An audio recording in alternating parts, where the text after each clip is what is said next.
Fui demitida como se fosse uma funcionária qualquer, mas o negócio era meu e o sangue também.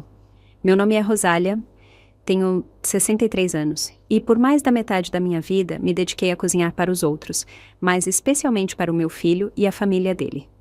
Desde jovem, eu era a mulher que abria o restaurante ao amanhecer, que preparava o feijão tropeiro do zero, que fazia pão de queijo à mão enquanto os outros mal acendiam as luzes. O que começou como um pequeno boteco de salgados, com a ajuda do meu falecido marido. Com os anos se transformou em um restaurante formal com o nome do meu filho. Não me importei. Eu queria que ele crescesse. Nunca imaginei que um dia o que construí com tanto suor me seria tirado pela mulher com quem ele decidiu se casar. A primeira vez que senti que algo estava podre foi quando minha nora, Patrícia, começou a fazer mudanças sem me consultar. Ela mudou o cardápio, contratou um chefe jovem que mal sabia preparar um arroz soltinho e, pouco a pouco, foi me encurralando na cozinha dos fundos. Mesmo assim, eu não dizia nada. A desculpa era sempre a mesma, modernizar o conceito. Um dia, enquanto estava preparando o caldo do dia, ouvi do escritório a voz firme e arrogante dela. Sua mãe não se encaixa mais. O restaurante precisa de outra imagem. Ela não disse em segredo. Queria que eu ouvisse. A mãe dela, Dona Beatriz, uma mulher altiva que sempre me olhou por cima do ombros, assentia com aquele sorriso cínico de quem nunca aprovou que a filha se casasse com o filho de uma cozinheira. Com o tempo, deixei de aparecer na publicidade do negócio, depois me tiraram o caixa, em seguida a cozinha. Acabava limpando as mesas porque, segundo elas, ninguém faz isso como você, Rosinha. Uma sexta-feira à tarde, com o restaurante cheio, Patrícia se aproximou com a mãe ao seu lado. Ela parou na minha frente e com a voz bem alta disse: Rosália, você está demitida. As risadas nas mesas cessaram. O silêncio se tornou pesado. Eu apenas a olhei, não porque não soubesse o que dizer, mas porque me custava acreditar que meu próprio filho, que estava ali ouvindo, não dissesse uma única palavra.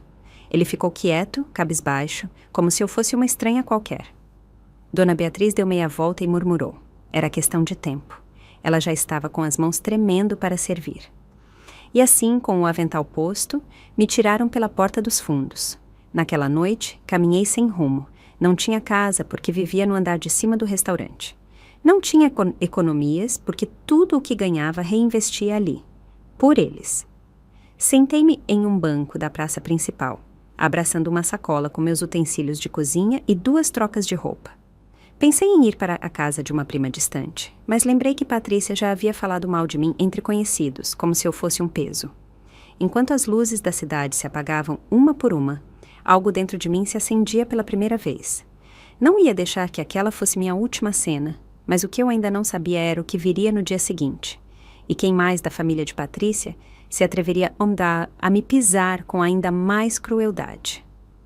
Na manhã seguinte, acordei com o corpo dormente e o estômago vazio, como se a alma tivesse adormecido. Caminhei até uma padaria de bairro com as poucas moedas que tinha e pedi um café com um pão francês duro. Sentei-me em uma mesinha de plástico na calçada, sem vontade de comer. De repente, ouvi uma voz familiar do outro lado da rua. Era a mãe de Patrícia. Dona Beatriz descia de uma caminhonete nova com a outra filha, Renata, a mais nova, aquela que sempre se achou empresária sem ter trabalhado um único dia. Quando me viram, pararam com descaro. Dona Beatriz soltou uma risadinha forçada e disse alto o suficiente. Olha só, até parece que já está ensaiando para viver na rua. E Renata respondeu, não demora a pedir esmola. Deveria ir para um asilo, lá sim vão gostar dela. Cada palavra era como uma pedra no peito. Eu já não era parte da família.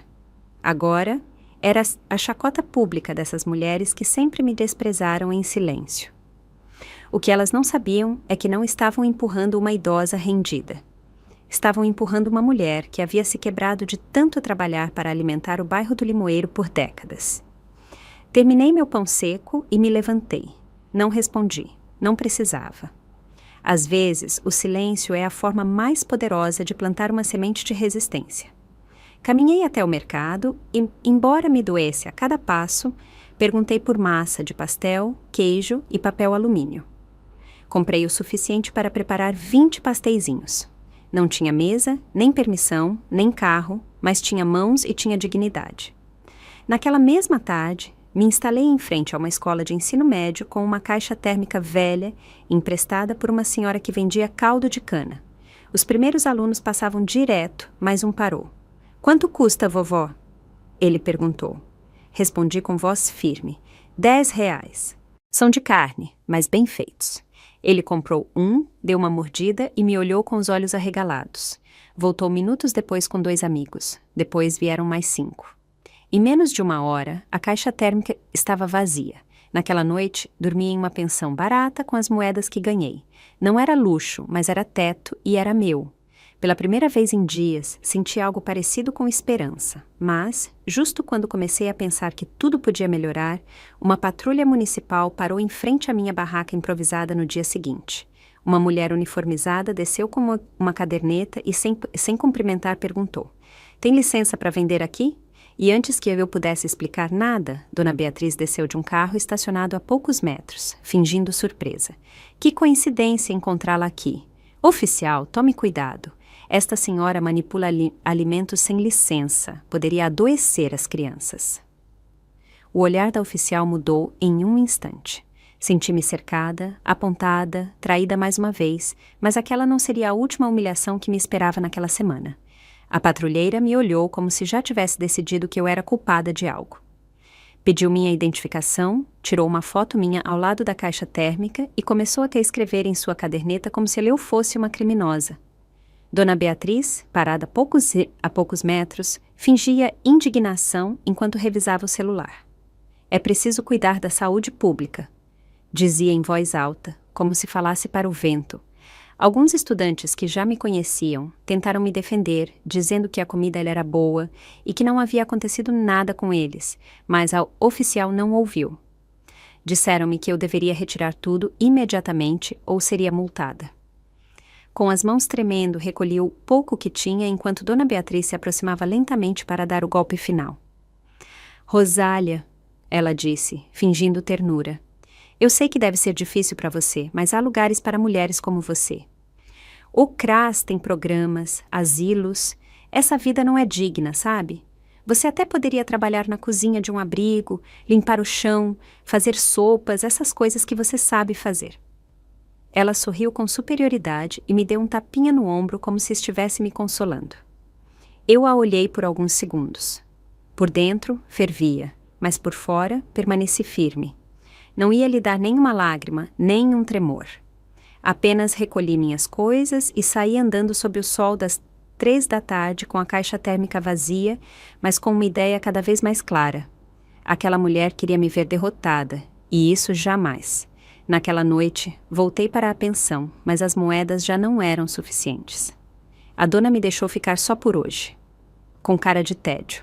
Sentei-me na cama quebrada, repassando cada humilhação como se fossem contas de um rosário. Não tinha cozinha, mas sim um fogão portátil que um vizinho me emprestou. Decidi que, se iriam me tirar das ruas, seria vendendo até o último grama de dignidade com o melhor tempero que tinha. Na manhã seguinte, não fui para essa escola. Fui à loja de artesanato de Dona Conceição, uma velha conhecida da minha infância. Ela me emprestou um espaço em frente ao seu local para que eu vendesse na calçada. "Você só cozinha, Rosália", ela me disse. "As fofocas o vento leva." As primeiras clientes foram as artesãs.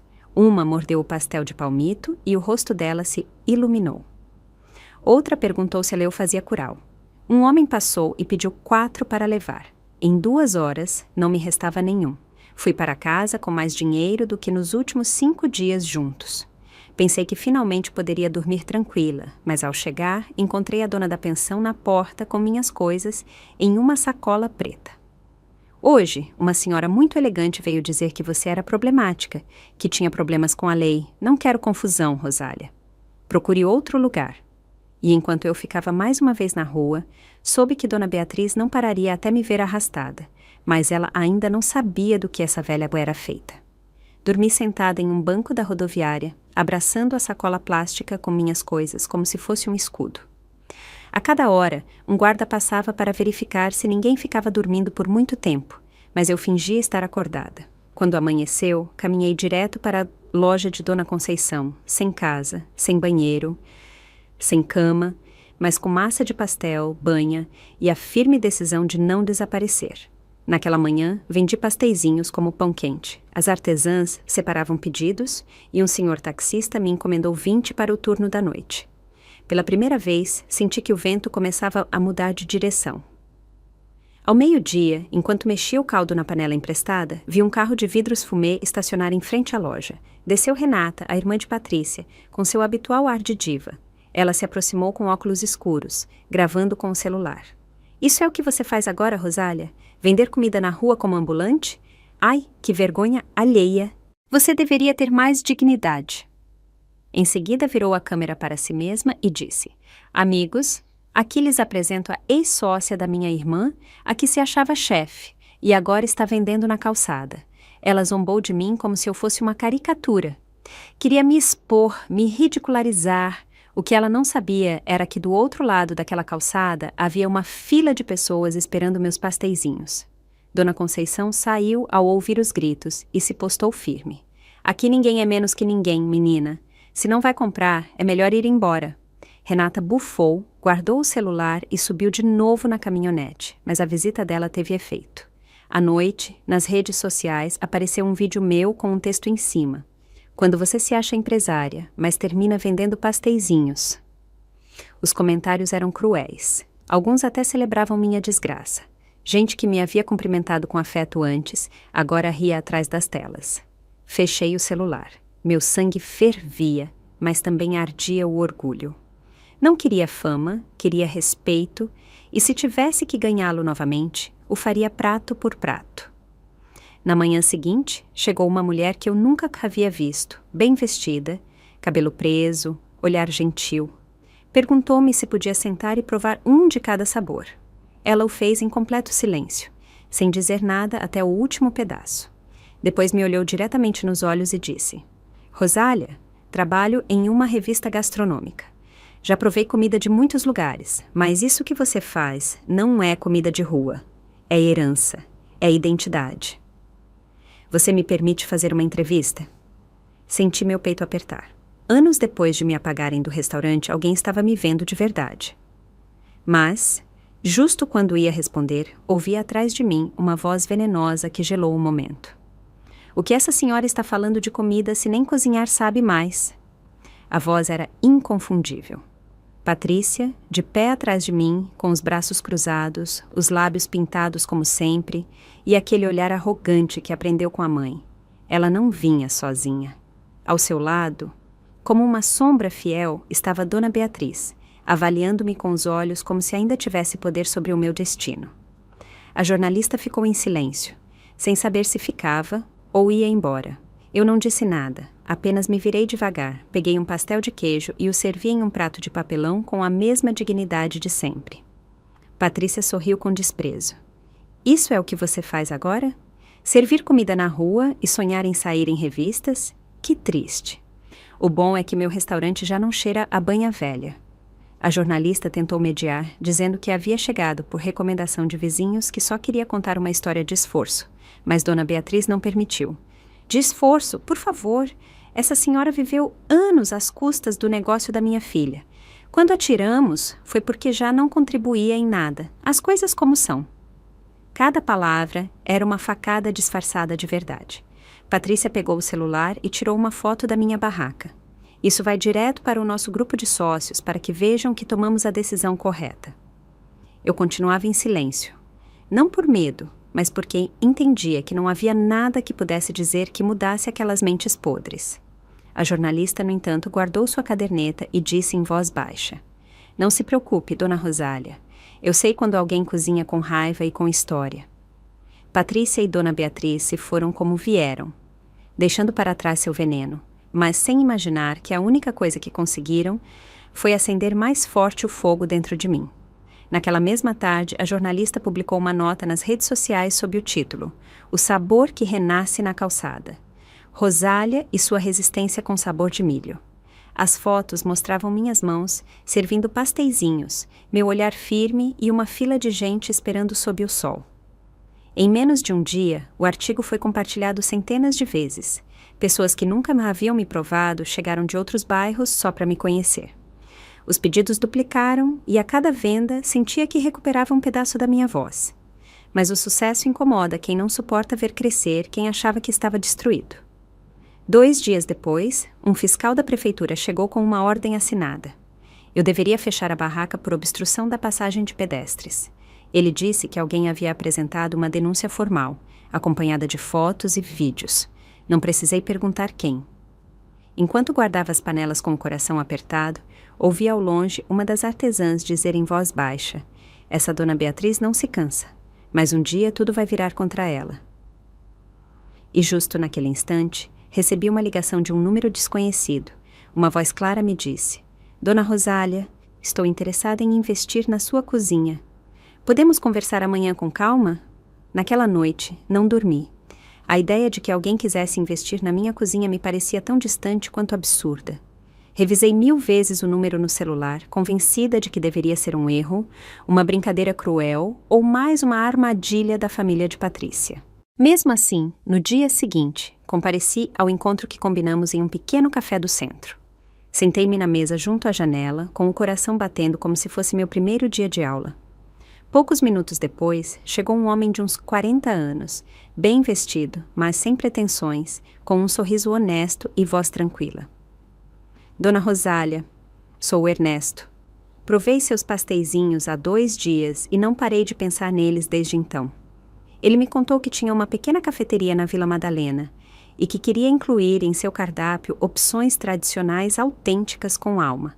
Provei muitos pasteizinhos, mas os seus têm gosto de mãe, de história, de dor e força. Isso não se aprende em nenhuma escola de cozinha. Ele me propôs nos associarmos. Ele entraria com o local e os insumos iniciais. Eu, com as receitas e o coração. Aceitei sem pensar 2 vezes. Concordamos que usaríamos meu nome. Pasteizinhos da Rosália. Assinamos os papéis legais, tudo em ordem. Em menos de uma semana, eu tinha um espaço limpo, digno, com cozinha equipada e mesas de madeira rústica como as da minha infância. Voltei a respirar sem medo, com um avental novo e a testa erguida. Os primeiros dias foram lentos. As pessoas passavam, olhavam, cheiravam, mas não entravam. Até que uma tarde chegou a jornalista que me havia entrevistado na rua. Tirou fotos, publicou outra nota. Da calçada ao coração da Vila Madalena. Rosália abre seu primeiro local. Naquela noite, vendemos tudo e no dia seguinte, mais. E no dia seguinte, uma fila se formou antes de abrir.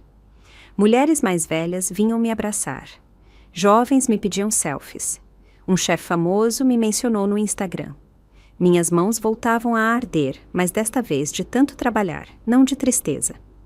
O restaurante de Patrícia, por outro lado, começou a esvaziar. Seu cardápio caro, seus pratos insípidos, sua frieza disfarçada de elegância já não tinham lugar entre as pessoas. Mas o ciúme é uma doença que não se cura com lógica. Uma sexta-feira à noite, justo quando estávamos fechando, uma mulher bem vestida irrompeu no local com passo firme. "Você é a Rosália?" perguntou. "Sim", respondi, limpando o balcão. "Sou a Sandra, inspetora da Vigilância Sanitária. Alguém apresentou uma denúncia anônima por contaminação cruzada na sua cozinha." Eu congelei. Ernesto saiu para falar com ela, mas antes que pudesse dizer uma palavra, Sandra pegou sua credencial, levantou uma folha e disse em voz baixa: "Só para avisar, fora do protocolo. Isso vem de muito alto. Alguém quer te ver cair." E naquele momento, soube que a guerra ainda não havia terminado. Sandra revisou cada canto da cozinha com um olhar severo, mas sem hostilidade. Verificou temperaturas, armazenamento, limpeza. Não encontrou nada fora do lugar. No final, baixou a pasta e me disse em voz baixa, quase como um aviso entre mulheres: "Não se descuide, você está na mira de gente que tem contatos. Cuide da sua cozinha como se cuidasse da sua vida." Quando ela se foi, Ernesto me olhou preocupado. "Isso não é normal, Rosália. Alguém está mexendo grandes pauzinhos só para te incomodar. Quem pode ter tanto ódio?" E eu, sem hesitar, disse o nome dela como quem cospe um espinho: Dona Beatriz. Não era só rancor, era uma obsessão doentia. Desde que me tiraram do restaurante, Dona Beatriz não havia parado de me perseguir das sombras. Para ela, eu era uma ameaça, uma vergonha que precisava ser erradicada. E se Patrícia havia herdado sua maldade disfarçada de elegância, a mãe dela levava a crueldade nos ossos. Naquela noite, reforçamos cada medida sanitária, tiramos fotos de apoio e colocamos câmeras de segurança na cozinha.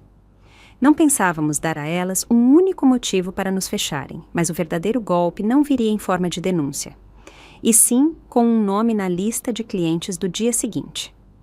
Na hora do almoço, entre os clientes que enchiam o local, vi entrar um homem alto, de terno caro e sorriso morno. Reconheci-o de imediato. Era o Júlio, cunhado da Patrícia, irmão do ex-marido dela. Ele não vinha por pasteizinhos. Aproximou-se de Ernesto e pediu para conversar em particular. Fiquei na cozinha, mas consegui ouvir cada palavra. Estou interessado em comprar este local, o triplo do seu valor atual. Ponha um preço. Ernesto, desconcertado, perguntou por que tanto interesse. Júlio sorriu. Tem gente que não gosta que essa senhora continue vendendo aqui. Com isso, eu digo tudo. E deixou seu cartão sobre o balcão como se deixasse uma bomba. Ernesto entrou com o rosto endurecido. Contou-me o ocorrido, e eu senti que o ar ficava denso.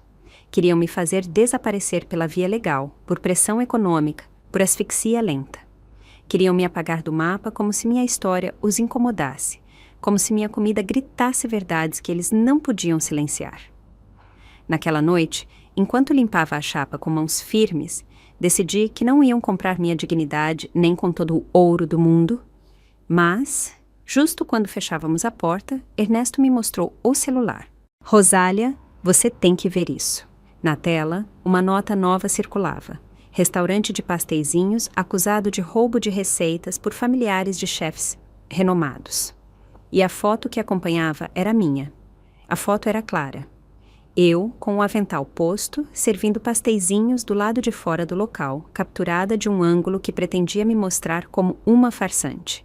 O texto insinuava que minhas receitas haviam sido tiradas sem permissão do antigo restaurante onde trabalhei, propriedade de uma reconhecida família de restaurateurs com trajetória gourmet. Não mencionavam nomes, mas tudo estava dito nas entrelinhas. Queriam me sujar diante do público que começava a me admirar, me transformar em ladra, em oportunista, em uma cópia barata de algo que eles mesmos haviam me tirado. Ernesto leu o artigo em silêncio. Quando terminou, disse com calma: isso não se responde com raiva, se responde com história. E você tem muita. Naquela mesma tarde, gravamos um vídeo simples. Só eu, sentada na cozinha, amassando milho e falando com o coração. Contei como aprendi a cozinhar com minha mãe em um fogão a lenha, como essas receitas passaram de geração em geração, como levantei o restaurante do meu filho do zero, cozinhando com minhas próprias mãos antes que tivesse nome, fachada ou licença. O vídeo foi publicado na conta do negócio e, em questão de horas, viralizou. Milhares de pessoas comentavam, compartilhavam, defendiam. Mulheres mais velhas diziam que isso as lembrava de suas avós. Jovens pediam para eu não me deixar vencer. Pela primeira vez, não me senti sozinha diante do monstro, mas as redes têm duas faces. Para cada mensagem de apoio, havia outra de zombaria, de dúvida, de ódio. Dona Beatriz e sua família haviam ativado uma campanha de difamação usando contas falsas e bots. Disseram que eu havia sido demitida por roubar ingredientes, que me haviam oferecido uma pensão e eu a recusei por orgulho, que eu estava manipulando as pessoas com um discurso de vítima. Até mostraram uma suposta carta de demissão assinada por Patrícia. Tudo falso. Tudo fabricado. Ernesto me pediu paciência, mas eu sabia que isso não pararia com provas. Essa guerra não era pela verdade, era por poder, e elas odiavam não tê-lo mais. 3 dias depois, recebi uma notificação judicial. Dona Beatriz, Patrícia e sua rede de contatos estavam me processando por danos morais e apropriação indevida de propriedade intelectual culinária. Queriam que eu fechasse o restaurante e pagasse uma indenização milionária. Minhas pernas tremeram ao ler cada parágrafo, não por medo de perder, mas porque entendia até onde estavam dispostas a ir. Ernesto me abraçou em silêncio. Eu só podia pensar em uma coisa. Elas não vão me tirar pela porta. Se eu cair, será cozinhando, de cabeça erguida. Mas, enquanto ainda estava processando tudo, chegou uma cliente com o rosto pálido e voz trêmula. Rosália, a Patrícia acabou de chegar e vem com Um tabelião. Patrícia entrou no restaurante como se ainda lhe pertencesse tudo o que tocava. Trajava um vestido justo, maquiagem impecável e uma pasta preta debaixo do braço. Atrás dela, um homem de terno cinza e expressão neutra, tabelião público, segundo se apresentou, avançava em silêncio, mas com autoridade. Venho notificar formalmente que tudo o que a senhora produz aqui deriva de receitas que foram registradas em nome da minha empresa há 3 anos. Disse Patrícia, tirando uma folha impressa com selos oficiais. O local emudeceu. Os clientes observavam de suas mesas, confusos. Eu, atrás do balcão, apertei os dentes, sem me mover. Ernesto deu um passo à frente. Ela cozinhava essas receitas antes de você saber sequer ferver água, disse com voz firme. Patrícia o ignorou completamente. Aproximou-se de mim, deixando o documento sobre o balcão, e murmurou em voz baixa. Isso não é sobre comida, Rosália. É sobre te ensinar o seu lugar. Você pensou que podia se erguer acima de quem te fez um favor ao te dar teto. Agora você vai entender que a rua é a sua única cozinha. Fiquei olhando para ela com aquela calma que se aprende com os anos e as traições. Não disse uma única palavra. Apenas virei, peguei uma espátula e continuei virando pasteizinhos como se fossem armas carregadas. O tabelião deixou a constância da notificação, e ambos se foram. Assim que saíram, uma cliente se aproximou e me deixou uma nota de R$ 500 sobre o balcão.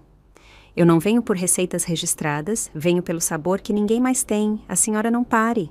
Essas palavras foram meu escudo naquela tarde. Enquanto isso, Ernesto contatou uma advogada amiga dele, revisou os documentos e encontrou brechas.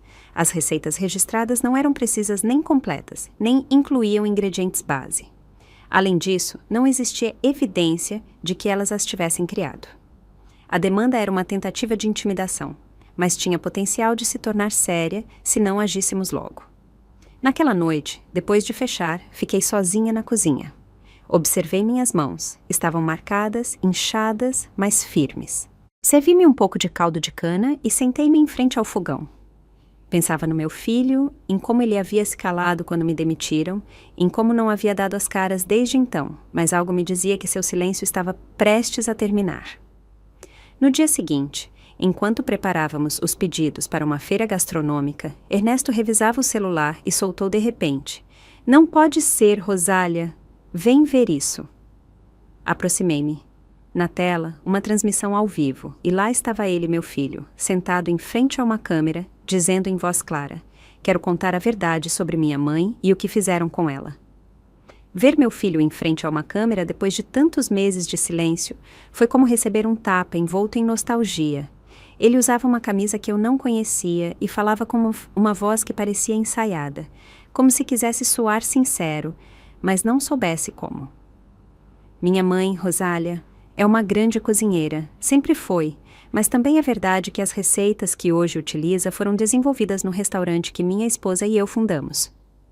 Ernesto baixou lentamente o celular, sem dizer nada. Eu fiquei em silêncio, com a garganta apertada. Ele não estava defendendo meu nome, estava repetindo a versão da mulher dele.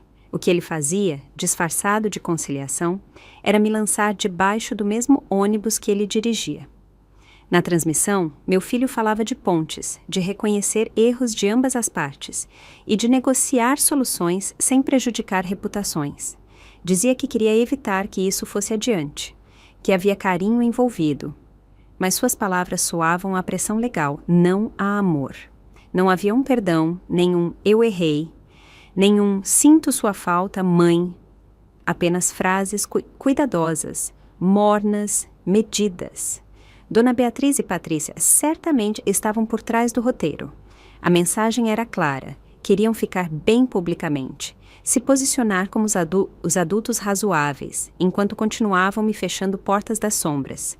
Depois do vídeo, começaram a chegar mensagens ao restaurante. Alguns clientes confusos pediam explicações, outros sugeriam que baixássemos o tom, que evitássemos o conflito. Até uma influencer local publicou: ambas as partes têm história. Espero que encontrem a paz. Eu não queria paz, queria justiça. Queria recuperar algo mais valioso que um restaurante, o respeito que me haviam tirado. Ernesto propôs organizar uma coletiva de imprensa, mostrar os documentos de origem das minhas receitas, as fotos do meu primeiro local e tudo o que demonstrasse que eu não era uma imitadora. Eu assenti com a cabeça. Estava pronta para falar. A data foi marcada para uma sexta-feira. Mandamos convites a meios pequenos e comunitários. Queríamos que a história fosse contada pela gente que realmente ouvia, mas, justo no dia anterior, recebi uma carta anônima em um envelope sem remetente. Ao abri-lo, uma única folha, escrita à mão, dizia: "Se você falar, revelaremos o que você guarda há anos. Ninguém vai te olhar da mesma forma." Não dizia mais, mas eu entendi na hora. Não era sobre minha cozinha, era sobre ele, sobre meu filho, sobre um segredo enterrado que jamais imaginei que alguém mais soubesse. O envelope seguia sobre a mesa, aberto como uma ferida. Voltei a ler a nota uma e outra vez, mas as palavras eram tão poucas quanto pesadas. Aquele, o que você guarda há anos, não era uma ameaça qualquer. Era uma advertência direta à única parte da minha vida que eu sempre havia escondido. A verdade sobre a origem do meu filho, porque ele não era do meu sangue. Eu o peguei nos braços quando tinha apenas 1 ano, abandonado em um hospital do SUS, com uma pulseira sem nome e os olhos cheios de medo. Entregaram-mo como quem entrega um pacote esquecido e eu, sem pensar, o abracei como se fosse carne da minha carne. Nunca lhe disse. Nunca acreditei que tivesse que fazê-lo. Durante anos, disse a mim mesma que isso não importava, que o que fazia uma mãe não era o parto, mas a entrega diária. As noites sem dormir, os pés inchados de tanto trabalhar, os aniversários sem presentes, mas com bolos feitos à mão. Ele cresceu sem saber. Tornou-se minha razão de existir, mesmo quando a alma me doía de tanto ceder. Mas agora alguém sabia. Alguém estava disposto a usar essa verdade como uma faca. E isso podia destruí-lo ou me destruir se saísse no momento errado. A ameaça não dizia o que iriam fazer, mas não precisava de mais detalhes. Eu conhecia bem a crueldade de Dona Beatriz. Se ela havia cavado tanto, era porque planejava atingir onde mais doía. Naquela noite, não dormi. Fiquei sentada em frente ao fogão apagado, pensando se valia a pena continuar lutando com aquela carga em cima. Ernesto me encontrou na manhã seguinte com os olhos inchados. Mostrei-lhe a nota, ele a leu em silêncio e depois disse: "O que elas te pedem em troca?" Neguei com a cabeça. Nada ainda. Ele me olhou com aquela mistura de respeito e temor que só se sente diante de alguém que viveu mais do que aparenta. "Rosália, o que quer que você guarde, elas não usaram contra você quando estava na rua. Estão usando agora porque você tem poder. Não se esqueça." Suas palavras me atingiram profundamente. Não era culpa minha, mas ainda assim doía como se fosse. Faltavam apenas algumas horas para a coletiva de imprensa. Tudo estava pronto. O microfone, as cópias dos documentos, as imagens de arquivo, as panelas brilhando como espelhos. Mas, justo quando eu estava amarrando o avental com as mãos firmes, Ernesto entrou correndo pela entrada. Ele trazia o celular na mão, pálido, suando. "Rosália, você não vai poder falar hoje." Perguntei por quê. Ele me mostrou a tela. Lá, em letras grandes, estava o cabeçalho de uma nota publicada por um jornal nacional. "A cozinheira viral que esconde um passado falso. Mãe adotiva nunca legalizou o filho que agora nega." E a primeira linha levava meu nome completo. O mundo ficou lento quando li meu nome naquele cabeçalho. Senti que cada letra era um dedo acusador me apontando diante de milhares de olhos. A nota revelava detalhes que eu nunca havia compartilhado com ninguém fora do meu círculo mais íntimo. Que o menino que eu criei não tinha registro legal em meu nome, que sua certidão original era desconhecida e que tecnicamente ele nunca foi meu. Diziam que eu havia enganado a todos com uma história falsa, que minha imagem de mãe sacrificada era uma invenção para manipular a opinião pública. Os comentários não demoraram a explodir. Alguns me defendiam, mas muitos me despedaçavam. "Velha mentirosa, roubou a criança." Tudo era marketing. Com razão, a Nora me mandou embora. Cada frase ia me comendo por dentro como um cupim. Ernesto tentou apagar o incêndio, cancelou a coletiva de imprensa e me pediu para não responder nada, que nos concentrássemos no legal. Mas eu já não pensava em documentos. Pensava no meu filho. Ele devia estar vendo tudo. O que pensaria agora? Sentiria-se traído? Ou finalmente entenderia porque eu sempre o protegi tanto? Encerrei-me na despensa, apaguei as luzes e me sentei no chão, sem me mover, ouvindo o eco de um passado que agora todos acreditavam ter o direito de julgar.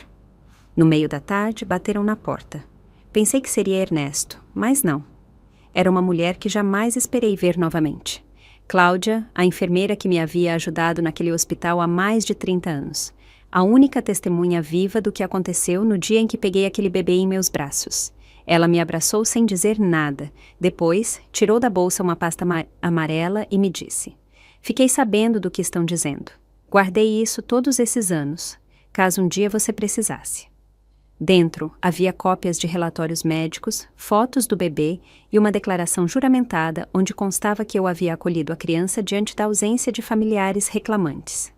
Não era uma adoção formal, mas sim um ato legalmente documentado. Chorei por dentro, não de tristeza, mas de alívio. Não por limpar meu nome, mas porque finalmente alguém lembrava que eu não roubei nada, que a única coisa que fiz foi amar onde outros abandonaram. Saí da despensa e mostrei os papéis a Ernesto. Ele os escaneou imediatamente. Isso nos salva, mas acima de tudo, te devolve o direito à sua história. Publicamos a documentação naquela mesma noite. A resposta foi imediata. Alguns pediram desculpas, outros se esconderam em seu próprio silêncio. Mas, entre todos os comentários, havia um que me fez tremer. Vinha de um perfil sem foto e dizia: "Muito bonita a história, mas eu conheço a verdadeira mãe dessa criança e ela está viva." Li esse comentário pelo menos 10 vezes. Eu conheço a verdadeira mãe dessa criança e ela está viva. O estômago se fechou como se tivessem me esvaziado um balde de gelo dentro. Por um momento quis pensar que era apenas uma provocação, mais uma jogada da família de Patrícia para me desestabilizar, mas a frase era muito precisa. Aquela palavra verdadeira tinha um fio. Ernesto me olhou da outra mesa sem falar. Ele soube na hora que algo havia mudado no ar. Aproximei-me do perfil anônimo, mas não tinha publicações nem amigos, apenas uma imagem vazia e um nome inventado. No entanto, havia uma mensagem privada me esperando. "Se você quer saber a verdade, venha sozinha. Amanhã. Rua Padre Vieira, 178, 11 da manhã." Naquela noite, quase não respirei. Dormir impossível. Na minha cabeça, perguntas se acumulavam que eu não tinha coragem de responder. Era real? E se fosse, o que ela queria? O que buscava depois de mais de 30 anos? Se aquela mulher aparecesse agora, depois de tudo o que vivi, para quê? Para reclamá-lo? Para sujar meu nome? Para arrancar-me a única coisa que alguma vez senti como minha? Mas no fundo também havia um medo mais íntimo. E se meu filho a encontrasse primeiro? E se ele a escolhesse? O que eu faria se ele decidisse me apagar como já havia feito uma vez? Na manhã seguinte, fui ao local indicado. Era uma casa pequena com paredes de tijolo aparente e grades enferrujadas. Bati na porta com os nós dos dedos frios. Abriu-me uma mulher de rosto cansado, alguns anos mais jovem que eu, com o cabelo preso em um coque apertado. Nos olhamos em silêncio e não foi preciso perguntar. Eu soube na hora. Ela também soube. "Entre", disse simplesmente. Sentamo-nos em uma sala modesta, sem fotos, sem adornos, sem vestígios de um passado vivido. Apresentou-se como Márcia. Confessou-me que foi mãe solteira aos 17, que sua família a obrigou a dar a criança para a guarda do hospital porque uma vergonha assim não se podia carregar. Ela me disse que o procurou anos depois, mas quando chegou, ele já havia ido comigo. Não me pediu desculpas, não chorou, não me gritou, apenas disse uma frase que me deixou pregada no sofá. Não vim para recuperá-lo. Vim para conhecer a mulher que lhe deu tudo o que eu não soube. Fiquei gelada. Tudo o que imaginei que podia ter acontecer não se parecia em nada com o que estava ocorrendo. Márcia tirou de um envelope uma foto antiga, um bebê nos braços de uma adolescente assustada. Eu também o amei, só que não me deixaram demonstrar. Ficamos em silêncio por um longo tempo, mas justo quando eu me dispunha a me levantar e agradecer-lhe por aquela honestidade, ela falou novamente: "Mas não sou a única que vem do passado. Dona Beatriz também me procurou e quer que eu fale." As palavras de Márcia me caíram como um balde de água turva. Dona Beatriz também me procurou e quer que eu fale. Fiquei sem ar por alguns segundos, como se a garganta tivesse fechado para não deixar passar a raiva. Márcia não desviou o olhar de mim. Não aceitei ainda, mas ela me ofereceu dinheiro, muito. Quer que eu diga que você me tirou a criança, que eu nunca assinei nada, que você a levou aproveitando-se da minha idade. Senti minha pele arder, não por medo da mentira, mas pela vileza de uma mulher capaz de ir tão longe só para me destruir. Dona Beatriz não só queria me derrotar legalmente, queria me anular como pessoa, me transformar em um símbolo de engano, inclusive para quem eu havia criado como filho. Márcia respirou fundo e baixou o olhar. Eu não vim para fazer mal a Rosália. Vim porque precisava entender. Queria saber se ele foi feliz, se comeu, se riu, se alguém o abraçou quando teve febre. Meus olhos marejaram. Não soube o que responder. Como se mede uma vida de cuidados? Como se explica o amor que se dá sem esperar nome nem gratidão? Ele foi, eu disse finalmente. Seu filho foi amado, não por pena nem por compromisso. Foi amado como se tivesse nascido das minhas entranhas. Ela assentiu em silêncio. Naquele momento não havia inimigas frente a frente. Apenas duas mulheres unidas por uma mesma dor, terem sido invisíveis para o mundo que julga sem saber. Antes de ir embora, Márcia me entregou uma cópia da mensagem que Dona Beatriz lhe enviou. Disse que se eu não colaborar, vai inventar que você e eu fizemos um trato, que você me pagou para desaparecer. O veneno estava por toda parte, não importava se falávamos ou calávamos. Dona Beatriz já havia planejado os dois cenários. Saí daquela casa com o coração desfeito, mas a cabeça clara. Não podíamos continuar jogando na defesa. Se queriam guerra, iriam conhecer minha forma de lutar. Voltei ao restaurante, reuni Ernesto e a advogada e contei tudo. Temos que falar antes delas, com toda a verdade, com nome, com história, com sangue, se for necessário. Naquela mesma noite gravamos um novo vídeo. Desta vez, não era cozinha nem nostalgia, era luta. Olhei para a câmera e falei de Márcia, da infância do meu filho, das vezes que dormimos nós dois em um quarto emprestado, de como cada passo que dei foi por ele, e de como agora queriam transformar nossa história em uma mentira suja. Publicamos o vídeo. A reação foi imediata. As pessoas se voltaram para nos apoiar. Os comentários eram centenas, milhares, mas entre eles um se destacou. Seu filho também tem algo a dizer. Eu o convenci. Vai falar e você não estará pronta para ouvi-lo. A mensagem era clara e brutal. Vai falar e você não estará pronta para ouvi-lo. Meu peito apertou como se o ar já não soubesse entrar. Ernesto e eu esperamos a noite toda sem dormir, monitorando cada rede social, cada canal, até que finalmente, ao amanhecer, apareceu um vídeo do meu filho sentado sozinho, sem Patrícia nem Dona Beatriz. Ele tinha o rosto abatido, a camisa amassada e os olhos... Os olhos já não eram os do menino que eu criei. Ele começou falando com voz trêmula. Sei que muitos me julgaram pelo que aconteceu com minha mãe e talvez tenham razão. Mas também há coisas que ela nunca contou. Coisas que eu também mereço dizer. Cada palavra que saía da sua boca era uma adaga coberta de dúvidas. Disse que sempre se sentiu pressionado a corresponder a um amor que não havia pedido. Que durante sua infância o fizeram sentir como um presente resgatado e que isso o pesava. Eu a amei, claro que a amei, mas também cresci sentindo que se não me comportasse bem, podia perder tudo. Nunca soube se podia ser eu mesmo.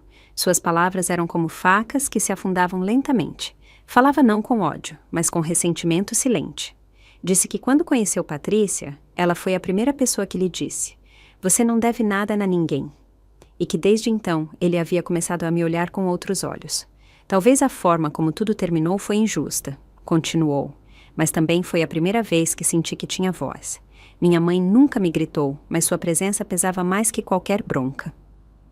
Essa frase me quebrou porque entendi que ele não falava da raiva, mas da ferida. Uma ferida que eu não vi porque estava muito ocupada em lhe dar tudo o que nunca tive. Ele não mentia, mas também não dizia toda a verdade. E isso era o mais doloroso. Que entre a história dele e a minha havia um abismo que nunca soubemos como cruzar. Ao final, disse: "Perfeita." O vídeo viralizou em minutos. As pessoas se dividiram. Alguns o defendiam, dizendo que ele tinha direito de falar. Outros o julgavam com dureza, chamando-o de ingrato, covarde, traidor. Eu não disse nada, apenas me sentei no chão da cozinha, entre sacos de farinha e pacotes de açúcar, com as mãos nos joelhos e o olhar perdido. Não me doía sua rejeição, me doía sua confusão. Me doía saber que, depois de tudo o que lutei, ele ainda se sentia emprestado. E quando eu pensei que não podia afundar mais, Ernesto entrou correndo com o rosto desfigurado. Rosália, chegou uma notificação judicial. Bloquearam as contas do restaurante. Fiquei imóvel em frente ao documento. As letras eram claras, cruéis, legais. Bloqueio cautelar por ação de danos morais e apropriação indevida. Não era um aviso, era uma ordem. As contas do restaurante, minhas receitas, até a conta poupança que Ernesto havia aberto em meu nome para formalizar tudo, congeladas.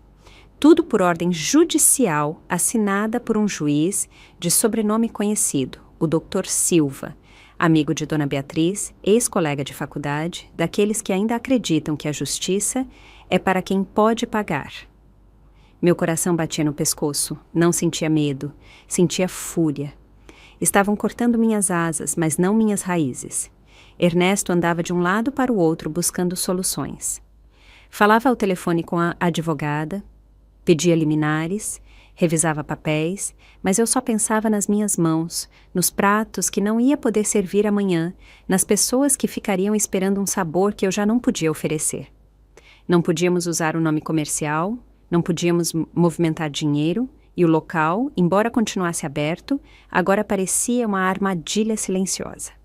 Quiseram me matar por dentro e agora tentavam me matar por fora. Vi no rosto dele a impotência, o medo de perder tudo o que construímos. Mas também vi outra coisa, vontade de lutar.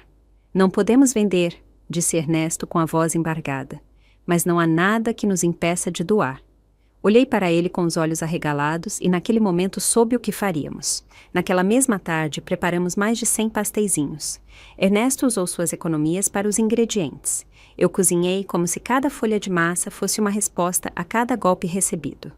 E quando a noite caiu, abrimos as portas do local e colocamos uma placa lá fora. Hoje não se cobra, hoje se resiste. As pessoas chegaram como se algo as chamasse da alma. Não pediam troco, não perguntavam, apenas comiam, choravam e aplaudiam. Não era comida, era dignidade servida em pratos de papelão. No final do dia, quando limpávamos a última mesa, aproximou-se uma mulher de casaco longo e voz suave. — É você, Rosália? Assenti. Ela me estendeu um envelope branco elegante. Meu nome é Teresa Costa. Represento uma fundação de mulheres empreendedoras. Alguém nos falou de você. Dentro do envelope, uma carta-convite para uma residência gastronômica em Ouro Preto, com todas as despesas pagas. Uma oportunidade para cozinhar, ensinar, contar minha história. Eu a olhei, ainda incrédula. Não precisa decidir agora, ela disse. Mas, se aceitar, terá que deixar tudo isso por um tempo. E ali soube que o próximo passo não era lutar, era renascer em outro lugar. Naquela noite, não preguei os olhos. Sentei-me na cadeira de sempre, aquela em frente ao fogão, vazia, com o envelope nas mãos como se fosse uma bomba prestes a explodir. O convite para Ouro Preto não era apenas uma oportunidade. Era uma porta aberta para ir embora, para me afastar de tudo, da dor, da pressão, dos fantasmas que já não me deixavam respirar nesta cidade, mas também significava deixar minha luta pela metade, abandonar o local, Ernesto e a gente que havia acreditado em mim. Era justo começar de novo quando ainda havia contas a acertar. Era egoísta me salvar sozinha? Ernesto me apoiou sem condições. Você merece, Rosália, não pelo que cozinha, mas pelo que significa. Eu o escutava com o coração dividido. Tinha medo que minha partida fosse interpretada como rendição, mas também sabia que às vezes é preciso tomar distância para poder voltar mais forte. Pela manhã, pedi a Teresa alguns dias para decidir. Saí para caminhar pelo bairro como não fazia desde que tudo começou. Passei em frente ao meu antigo restaurante, o da Patrícia e do meu filho. Estava vazio, as janelas cobertas, o letreiro apagado e uma nota colada na porta, fechado por tempo indeterminado. Não me alegrei. Doeu porque aquele lugar, embora agora frio, alguma vez foi meu lar. Lembrei dos dias em que cozinhávamos lado a lado, quando meu filho me chamava mãe e me pedia para provar o arroz. Pensei em como algo tão cheio de vida pôde terminar tão sozinho, tão calado. Sentei-me em um banco em frente ao local, observando o reflexo de minhas próprias lembranças nos vidros sujos. E foi ali que o vi vindo caminhando da esquina. Meu filho, com passo lento, as mãos nos bolsos e os olhos inchados, parou em minha frente sem dizer nada, e pela primeira vez em anos, senti que ele não vinha discutir, vinha ouvir. Sentou-se ao meu lado, em silêncio. Minutos se passaram sem falar. Depois, murmurou quase sem voz. Vi o vídeo. O seu. E também vi o meu de novo. Não sei por que disse aquelas coisas, mãe. Aquela palavra, mãe, foi como um fio que voltou a costurar algo quebrado. Não o interrompi. Ele continuou. Patrícia encheu minha cabeça, me fez sentir que tinha que me libertar de você, mas você nunca me prendeu, só me cuidou. Seus olhos se encheram de lágrimas. Não sei como reparar o que quebrei. Eu também não sabia. Mas antes de poder responder-lhe, ouviu-se um motor parar em frente ao restaurante vazio. Da caminhonete preta, desceu Dona Beatriz.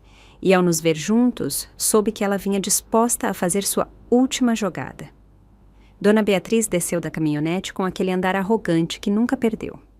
Mesmo agora, quando o restaurante de sua filha estava em ruínas e sua imagem pública começava a desmoronar, vestia um casaco caro, óculos escuros, embora o céu estivesse nublado, e um envelope grosso na mão. Parou em nossa frente como se o tempo não tivesse passado, como se ainda acreditasse ter o poder de nos mover com um estalo. Que cena comovedora! Ela disse com aquele veneno disfarçado de cortesia. Mãe e filho, reconciliados diante das ruínas do que foi um império levantado com mentiras. Meu filho se levantou sem olhá-la nos olhos. Não venha com isso agora, Dona Beatriz. Já sei tudo o que você fez. Ela riu friamente. Tudo não, meu caro. Ainda não sabe a metade. Estendeu o envelope e o deixou cair sobre minhas pernas. Aqui há documentos que demonstram que Rosália registrou as receitas com a ajuda de um terceiro justo antes de nosso restaurante ser fundado. Fraude prévia, planejada. Ela mentia, mas o dizia com tanta segurança que qualquer um teria duvidado. Peguei os papéis e os revisei rapidamente. Eram cópias mal editadas com datas que não coincidiam. Uma falsificação grosseira, mas perigosa, porque parecia verídica à primeira vista. Com isso, continuou Dona Beatriz, posso reativar o processo, bloquear também o local e pedir que a senhora Rosália seja legalmente impedida de exercer como comerciante. Meu filho a interrompeu. Já acabou, porque eu sim tenho algo real para dizer. Ele a olhou com firmeza, com uma clareza no olhar que eu não via desde que ele era criança. Se continuar com isso, vou depor sob juramento tudo o que você fez para tirá-la de nossas vidas, desde as ameaças a fornecedores até a manipulação de testemunhas. Tenho mensagens, e-mails e gravações. Dona Beatriz se tensou completamente. Seu sorriso desapareceu. Você está brincando com fogo, garoto. Talvez, ele disse. Mas você esqueceu que eu também fui testemunha de tudo e já me cansei de ficar calado. Dona Beatriz o olhou com uma mistura de fúria e decepção, como se não pudesse acreditar que sua carta na manga havia virado contra ela. Guardou os óculos, deu as costas e subiu novamente na caminhonete. Mas antes de ir embora, baixou a janela e disse: Isso não terminou, Rosália. Ainda me resta uma bala e não penso guardá-la. O veículo se afastou entre o ruído do tráfego. Meu filho sentou-se ao meu lado novamente, sem dizer palavra, e então, olhando-me nos olhos, disse algo que me deixou sem fôlego. Mãe, quero te ajudar a levantar outro restaurante, mas desta vez faremos juntos. Ouvir meu filho dizer, faremos juntos, foi como voltar a respirar depois de anos debaixo d'água. Pela primeira vez, sua voz soava livre, sem a sombra de Dona Beatriz nem o eco venenoso de Patrícia. Caminhamos pelo bairro como quando ele era criança, e me pedia para contar histórias enquanto voltávamos do mercado. Falamos do novo local, dos pratos que podíamos incluir, de convidar Dona Conceição para preparar bolo de fubá e as artesãs para bordar as toalhas de mesa. Não falávamos de negócios, Falávamos de família, de comunidade, de começar algo que não tivesse nome emprestado nem teto roubado. Essa semana foi um redemoinho de decisões. Vendemos o equipamento do restaurante bloqueado com a ajuda de Ernesto, que se recusou a receber um único centavo de retribuição. Minha recompensa foi te conhecer, ele me disse. Com o dinheiro, alugamos um pequeno local em uma rua menos movimentada, mas com alma. As paredes estavam desgastadas, mas eu as vi cheias de futuro. Pintamos juntas as fachadas, penduramos fotografias de mulheres cozinheiras e montamos o cardápio do zero, sem rancor. Desta vez, não queria competir com ninguém, queria cozinhar em paz, e meu filho, sem dizer, buscava o mesmo. No dia da inauguração, chegaram vizinhos, amigos, antigos clientes e até repórteres locais. O lugar se encheu de vida. Servi os primeiros pratos com as mãos tremendo de emoção. Quando a última cliente se retirou, ficamos sozinhos, abraçados em frente à cozinha. Tudo estava começando novamente, mas justo quando eu pensava que desta vez sim poderíamos respirar, Ernesto entrou correndo com o celular na mão. Rosália, não abra as redes, não olhe nada. Peguei o celular. Na tela, um vídeo publicado em uma conta anônima. Abri-o e lá estava, uma gravação antiga filmada sem meu conhecimento, na qual eu aparecia discutindo com meu filho quando ele tinha 15 anos. No vídeo, minha voz era dura. Eu o repreendia por ter roubado dinheiro da carteira. Se continuar assim, vai acabar na rua, eu dizia com raiva. Ele chorava. Era uma cena de dor descontextualizada e agora, nas mãos de quem sabia como distorcê-la. O vídeo terminava com a frase na tela: "Esta é a mãe exemplar que todos veneram." Meu filho o viu também. Levou as mãos à cabeça. "Mãe, eu juro que nunca compartilhei esse vídeo. Foi uma estupidez gravar, mas foi há anos. Eu estava bravo, e agora usam como se você fosse um monstro." Eu o abracei. Não me importava a tempestade lá fora. Doía-me vê-lo assim, tão exposto, tão culpado. Ernesto nos mostrou os dados do vídeo.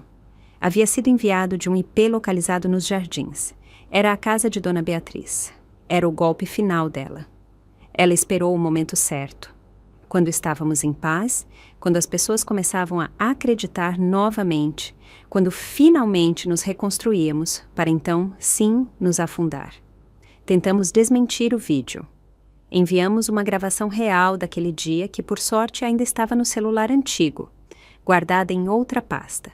Mostrava a discussão real, firme, sim, mas sem insultos, sem humilhação. Era uma mãe tentando corrigir seu filho, nada mais. Mas já era tarde. O dano estava feito. Os meios sensacionalistas não queriam verdades, queriam morbidade. Cancelaram entrevistas, um fornecedor retirou seu apoio e a página do novo local foi denunciada por conteúdo enganoso. Estávamos sendo silenciados por uma mentira. E o pior é que muita gente havia acreditado nela sem piscar. Naquela noite, enquanto limpávamos as mesas vazias, entrou uma senhora com o rosto coberto por um lenço. Aproximou-se devagar, com passos curtos, e deixou um envelope no balcão.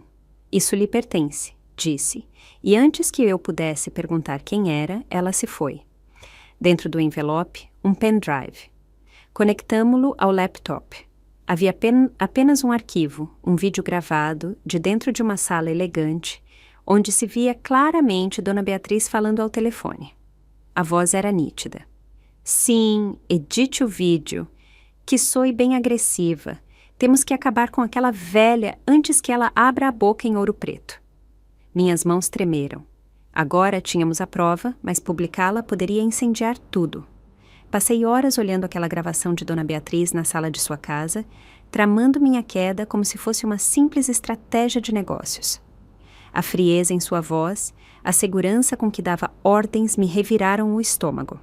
Já não era apenas um assunto familiar, era uma operação de destruição pessoal. E, no entanto, ali estava a prova que podia virar tudo. Ernesto me propôs publicá-la imediatamente. Isso limpa seu nome em segundos. Mas eu sabia que não era tão simples. Dona Beatriz não era uma mulher comum. Era poderosa, influente. Se caísse, não o faria sozinha. E isso incluía arrastar quem estivesse ao seu lado, mesmo que fosse sua própria filha. Meu filho duvidava. "E se isso acabar prejudicando mais do que consertando?" perguntou. Patrícia Ela está grávida. Não sei se você sabe, mas Dona Beatriz já está dizendo que você também queria prejudicá-la. Fiquei em silêncio. Não tinha forças para odiar mais ninguém. Mas a gravidez de Patrícia me caiu como um balde de pedras. Aquele bebê iria crescer ouvindo a versão da mulher que mais me machucou na vida. E se eu não falasse agora, minha história não seria apenas manchada, seria enterrada. Peguei o pendrive com força. Não faço por vingança, eu disse. Faço porque já me tiraram demais, e desta vez não penso ficar calada. Publicamos o vídeo sem filtro. Direto, cru, sem edição. A reação foi imediata. Viralizou em menos de 1 hora. Jornais nacionais o compartilharam.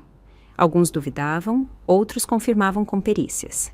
Foi o efeito naqueles que conheciam Dona Beatriz. Empresários, chefes, figuras públicas. Todos começaram a se distanciar dela. Seu nome deixou de ser sinônimo de poder e passou a ser sinônimo de manipulação. A mim, pela primeira vez, me chamavam com respeito na televisão. Rosália, a mulher que resistiu a um linchamento público e desmascarou uma rede de abusos por trás do mundo gourmet. Mas a guerra não se vence com uma única vitória. Naquela mesma noite, bateram na porta do local. Era um mensageiro. Traía um novo documento legal. Abri-o com mãos firmes. Não era uma demanda, era uma solicitação de conciliação formal assinada por Patrícia. Pedia uma reunião privada, sem imprensa, sem advogados. Só ela, meu filho e eu, dizia que estava pronta para falar do passado e do futuro.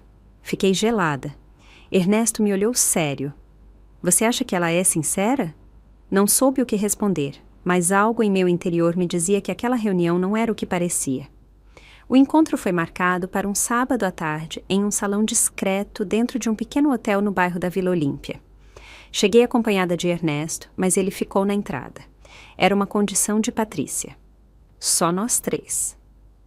O salão estava decorado com simplicidade, quase como se quisessem que não ficasse memória visual do que aconteceria ali. Ao entrar, a vi sentada em uma cadeira com o ventre apenas visível sob um vestido bege. Meu filho já estava ali também, sério, com os olhos fixos no chão. Patrícia me olhou com uma expressão impossível de ler. Não havia ódio, nem culpa, apenas algo que se parecia demais com cálculo. Começou falando com voz pausada, como se fosse uma terapeuta explicando um luto alheio. Não venho justificar minha mãe.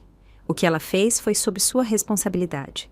Mas quero que entenda que para mim você nunca foi inimiga. Foi um obstáculo, sim, mas não inimiga. Cada palavra era uma farpa. Falava como se minha existência tivesse sido uma barreira, não uma presença. Como se meu amor por seu marido e minha dedicação ao negócio fossem simples interferências. Depois mudou o tom. Este bebê que carrego vem ao mundo sem culpa, e eu não quero que cresça ouvindo insultos cruzados nem escândalos familiares. Por isso, proponho isso. Pegou um envelope, dentro uma proposta escrita à mão.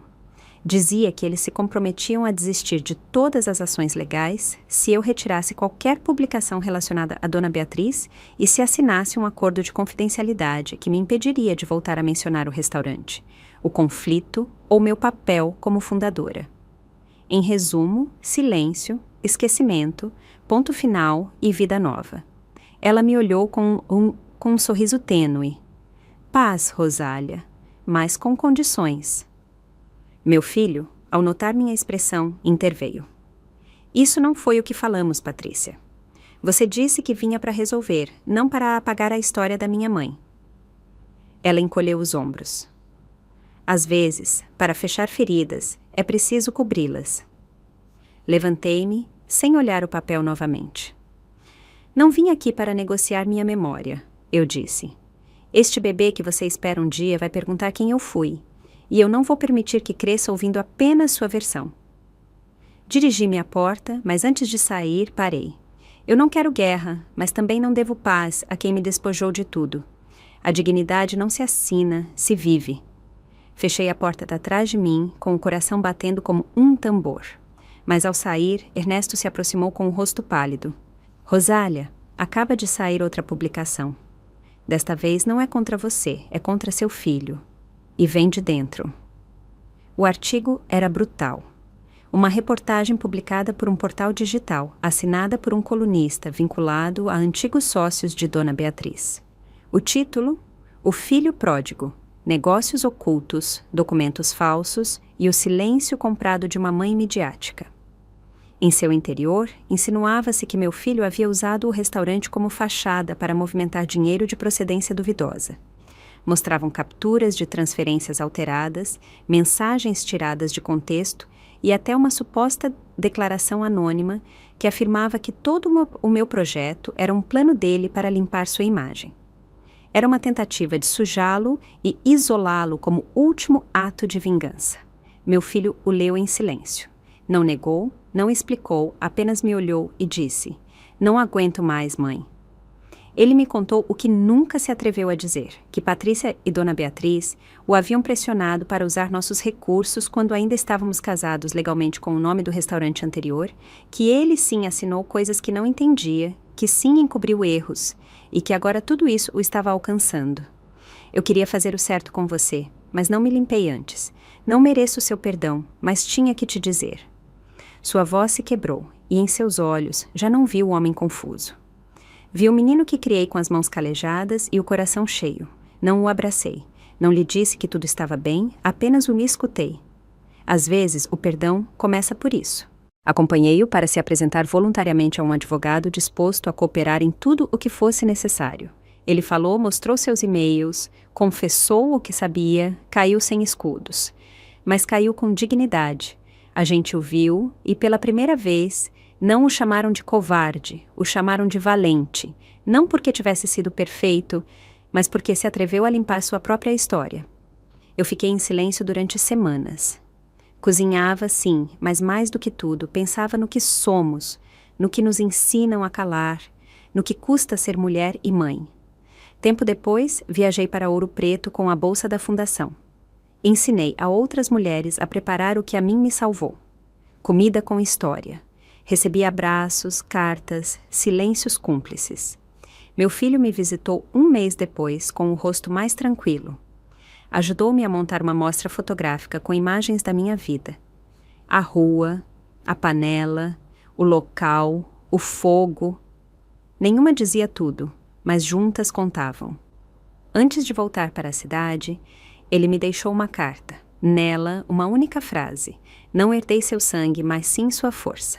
Obrigado por não se render, mesmo quando eu me rendi."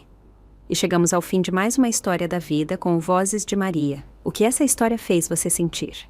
E se fosse com você, o que teria feito? Me conta nos comentários. Eu adoro ler o que vocês pensam. Se essa história tocou o seu coração, deixa o seu like e se inscreve no canal. E se você realmente quiser me apoiar, pode me enviar um super thanks. Esses gestos me ajudam muito a continuar trazendo essas histórias com muito amor e carinho para você. Na tela, você vai encontrar mais 2 histórias sinceras e profundas, que tocam o coração e nos ensinam lições valiosas sobre a vida. São histórias que emocionam, ensinam e fazem refletir. Obrigado por existir e por estar aqui comigo. Te espero na próxima história de vida aqui no Vozes de Maria.